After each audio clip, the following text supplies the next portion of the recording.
Be sure to check out Al's new book, Clues Can Light the Way, a discovery of clues for the greatest puzzle of all, the purpose of life and beyond. Link in the description. So what have we got here? This is beautiful. Now, isn't that a unique tree? Look at this. There was one top of it that started to bend, so the previous owner here trained it to move sideways. Look at it now. It's what? He did a tree like a grapevine. Isn't that incredible? Oh, I didn't even notice that. I thought this was a bunch of trees. No, it's one tree, and it goes over there a good 25 feet. Oh, this is cool. Yeah. Okay, wait a minute. And it grows about 2 to 3 feet each year. No. So it's just phenomenal how much it's grown in the 5 years we've been here. And it'll go all the way down that fence. This just gives us a wide open country feel. That's beautiful. And I was afraid that when we moved in to something like this with 1,500 homes on a golf course, and the homes, are like within 15 feet on each side, 20 right. feet, that it would be cramped. But the feel is that we have wide open space. Right. This is amazing. Actually, you told me this is a 55 and over community, right? Yes. I totally forgot that because when I drove in here, it just looks like any other subdivision in this area. There must be 15 varieties, I would guess, of home structures. Wow. Maybe there's 4 or 5 basic units, but they vary them so much that you feel like every home's different. And it's so beautiful. It's like you're in nature. Well, Yet you're still close to all of civilization and all the things that make life easier. I can't believe in this phase of my life that I agreed to move in with what I told my wife was a bunch of old people. And then she said, hey, you are one. How long ago was this? 5 years ago. Okay. And so I said... So at the time you were 78 and you still felt like you were 30. Oh, yeah. Still do. So I'm just going to keep saying this. That is so amazing. That's just, I find that so impressive. Comes down to exercise, diet, attitude. Okay. Stay busy. Is there any other special foods that you, like, are you totally a vegetarian or anything like that? No. I have a few drink sinful kombucha desires. I love chocolate. Ooh, maybe chocolate. Chocolate may be the key. Maybe that's it. Some people say it's food of the gods, Absolutely right. And some wine. Wine, okay. But again, I'm not supposed to drink alcohol since the tumor thing happened. About a year after we moved in here, they found a tumor in the middle of my head. So you said you had skin cancer, multiple skin cancer. I had 17 Mohs treatments, where they literally cut out the skin cancer. So I've got all these scars, all these battle scars. and my wife says, of course, those were facelifts. Yeah. But no, they in certain lighting, it looks pretty bad. It looks like a street map. But it doesn't matter. I mean. Okay, and then you had a brain tumor, you said? Yeah, well, it was they call it a tumor. It was some kind of a growth that was residing right next to my pituitary gland. Okay. And it destroyed it. There may be a piece of it left, I guess, and maybe partial functioning, but, it's the command and control center for the body. So basically you're running on autopilot now? Just about. Yeah. The thing is, you don't seem the slightest bit impaired. Well... So how is that? Well, I take about 6 medications, and I take them several times a day. Just a second. So you can't tell me that a pill is going to do everything that your pituitary gland used to do if it's supposedly the command and control. Oh, it does. It's amazing. It controls body functions. But a pill is a pill. So the pill just replaces whatever hormones are missing. Well, the pituitary was telling the body when it needed adrenaline, when it needed to remind me of certain functions going on. It controlled my body temperature, I guess. Because I get hot and cold flashes all the time now. And now you get menopause. And my wife is delighted at that. She's, you have menopause. Menopause. Yeah, okay. The other thing is it doesn't provide for the testosterone. And so I've taken on some very feminine feelings. Oh, yeah, I could tell. I mean, I could totally tell, I have to lower my You're voice not a real man. deliberately. But But the thing is, Oh quite God. quite honestly, Sorry, we can just. I could. you could take out the testosterone part, but I might have to leave it in. That's funny. you know the But the reality is, honestly, without testosterone, uh-huh. my wife has to sit a box of tissues next to me when we watch a show. Uh-huh. We watch This Is Us. It's very Mm. emotional. And I'm sitting there with tears running down my face, and she's handing me tissues. I mean, So you, testosterone prevents crying. well, I think it causes it. I don't know what it is, but that's okay. Okay, what good is test? Well, then what the hell good is it anyways? Yeah. All right, Uh, these Besides getting us into trouble. true. These meds give me life, and Uh-huh. for that I'm very thankful. Okay. Yeah, the 2 weeks I went through with misdiagnoses was really frightening. I Uh-huh. reached a point where I thought, if this takes me, that'll be okay.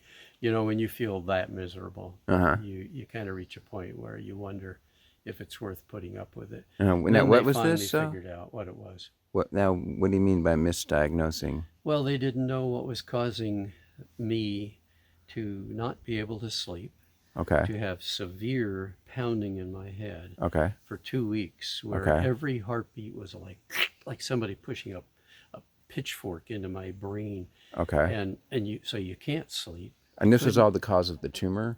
Is that what you're Well, saying? the effect of whatever that growth was dissolving the pituitary gland, and it was bleeding, and so they were afraid that Wow. if it bled onto the optic nerve, I'd lose You'd be vision. blind. Yeah. Huh. So it was a period where it was really touch and go for a while, but then they discovered what it was. Uh-huh. I think whether it was prayer groups in the area or what, but suddenly this thing dissolved and broke up All by itself? all by itself. Okay. Another one of the Yeah, that's mysteries. another one of your guardian angels. It's like somebody looking down and saying, wait a minute, he hadn't written the book yet. Okay, maybe that Or was done it. this video. And now that the book's written, maybe I've used up all my lives. I don't know.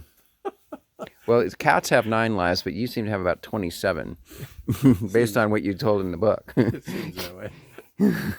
Anyway, I'm a very lucky So, man. I love life, and I think that that's what keeps me alive too. Is loving life, having good hobbies, having a good marriage, having a wonderful family, uh-huh. the things that bring joy. I've got music, golf, woodworking, and Yeah. finally now a place to settle down and retire. It's really good. Of course, now you have to go on a worldwide book tour. That would be fun. It would really be fun if Oprah got a hold of my book and said, "Hey, come on," and then somebody said, "Geez, would you come out here or here and do it?" I'd love to do that. That Okay, would be fun. Oprah Winfrey, if you happen to be watching this video, go ahead and give us a call. Yeah. We'll put our email in the link below. As you know, you don't write a book. You don't publish a book to make money. Yeah, I'll probably never make enough to even pay for the investment right. of doing it. That's the same thing with But my YouTube channel. It's all a labor of love. well, it's the subjects you pick. See, that's the Yeah. problem with you. Yeah, it's true. And the Nobody people wants to that hear about Star Trek and Star Wars and all that stuff. yeah.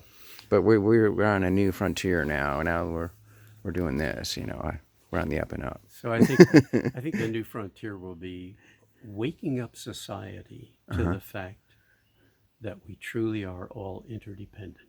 Yeah, What an important message is that? It's been around forever, yeah, and yet I think finally, after some of the things we've been through politically, yeah, the things we've been through with the pandemic, I think yeah. people are waking up and saying there's more Okay. to this than we often think about. Does Yeah. consciousness survive death? I'm pretty sure it does. No proof, but I feel after my life and all of the near death events that I've been through and taking the time to finally write my book, Yeah. I'm feeling like I don't have an equation to which I can plug in values to say, aha, yes, life after death exists, but I sure have a strong likelihood, a strong probability that there's something incredibly beautiful Well, beyond this world.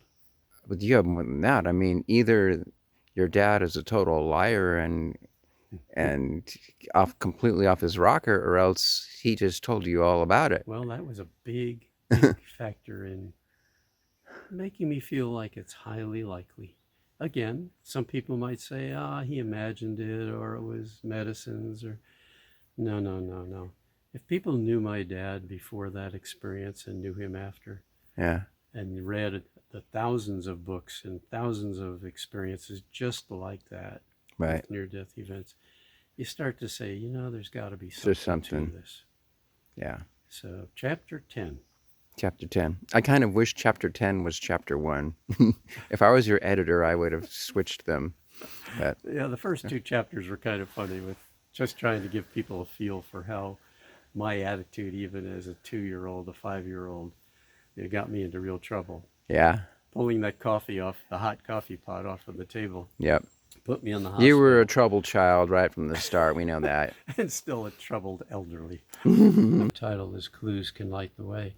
Yeah. It was really only experiences through my life that gave me clues, and I didn't even know they were clues at the time. But, if you dwell on the mystery and the unknowns and the unexplainable, you still end up, I think, realizing that that doesn't define what we are. I don't think we're meant to understand it fully. I don't know if we could even handle it How if we could you? could as humans. I mean, if you only just take the time part of it and realize that as human beings, we've been around for like a fraction of a second on the 24-hour clock. Yeah, the Carl Sagan Everything, cosmos thing. yeah. Yeah. And so if things were starting out 8 or 9 billion years ago or something, and and suddenly we're appearing here in the last few thousand, why did the Creator have such patience Yeah. to say, well, I'm ready for a real experiment now. Yeah, I'm no. going to take these animals, I'm going to create a new one that can think for himself, recognize himself, wonder about why he is. Right.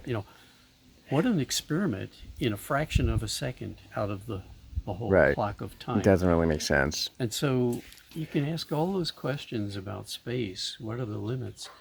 When it comes down to things like infinity, it reminds me of the thing that my son said in Nuggets of Gold in the last chapter. And did you like the way he I loved. Okay, described infinity? my favorite parts in the book were hearing about your dad's experience because it was so vivid and it was really there. Then also talking about the oil spills and things because those were really real. And then Premonitions the premonition. Oh yeah, And- we got to and- talk about that still. and connections. But also with the people. the bedtime stories with the magic bubble. Oh, Those were great, especially Oh. the stuff your son said. Oh man, that's like my mantra now. Oh, isn't that amazing? I know courage To- and love, The reason and the reason why it is that that Combining was it. like brilliant. that was combining my dad's. Yeah, He was told by the light why we come to earth was to love and to learn. That's simple. And the light went on for hours with him, right. explaining loving and learning and how to do that.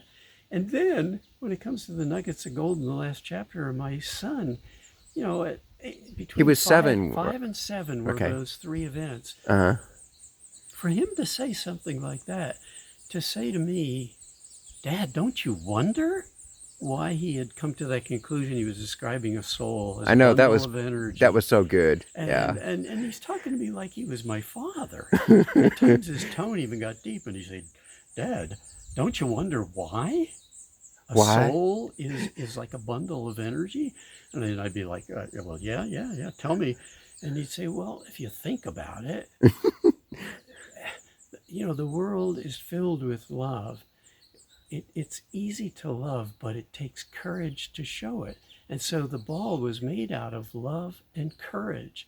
It was a bundle of energy made of love and courage. And I Yeah. combined it with my dad's thing, and I'm saying all that matters in the world is learning how to love, loving to learn, and having the courage to use that information. I learned to listen to the things he said, and especially that first one he said when he was, about 5, when he was falling off to sleep. And suddenly, I was almost dozing after we'd finished our bubble story. Right. And suddenly, in a deep voice, he says, Dad, I'm so glad I chose you and Mom. And I was stunned, and I looked over, and I swear his face took on a more mature masculine expression. And all I could blurb out was, what? And he said, Dad, I'm so glad I chose you and Mom. I'm like, well, why? That's all I could get out. And he said, because this time we have so many lessons to learn. And I sat there stunned. I couldn't think of a thing to say. And I watched his facial expression change back to his little 5-year-old face. His deep voice went quiet, and he fell asleep. Wow. I went and wrote it down. Yeah. When he was 5, I wrote it down so that someday Right. I would not get it wrong. So at that point in your life, you were still a pretty hardcore scientist, right? Oh, I was from the time I went to college. I majored in physics and science. And so how did you deal with that as a scientist, what this child just uttered? with wonder. With wonder. I mean, all I could do is jot these things down. I am a nutcake when it comes to taking notes. And people that have known me over the years, my good friend Bob that I showed you a picture of, he used to tease me about it because I would write down extensive notes of different events. So every time I had a near-death event, I wrote it down. Every phenomenally important connection I had with somebody in another country, like the lady in Korea, the lady in Japan, all these different things, I would write them down. So you wrote it down, and then you just sort of suspended your belief and put it in a drawer or something? I think probably that's exactly right. It's like I would not try to use it or form a strong opinion about it. I'd stick it in a mental jar, if you will. And those notes over time, until I got to be finally 80, went through that tumor-like thing, I finally decided it's time to write a book. It's time to pull out all those notes and create a timeline, which I did. And when I did the timeline, I noticed that every fork in the road, every change from nuclear physics to oceanography, from a first wife to a second wife, on and on and on, all the changes that took place in my life were like signs, clues to say, stop, write about it, think about it. And where was it taking me? It wasn't like I didn't feel like I had to discover my purpose in life. It was more important to me to feel like I wanted to discover whether there is a purpose. You know, that is such a fundamental part of the reason why I wrote this book. It wasn't so much as discovering my purpose in life. It was to discover, do human beings have a purpose?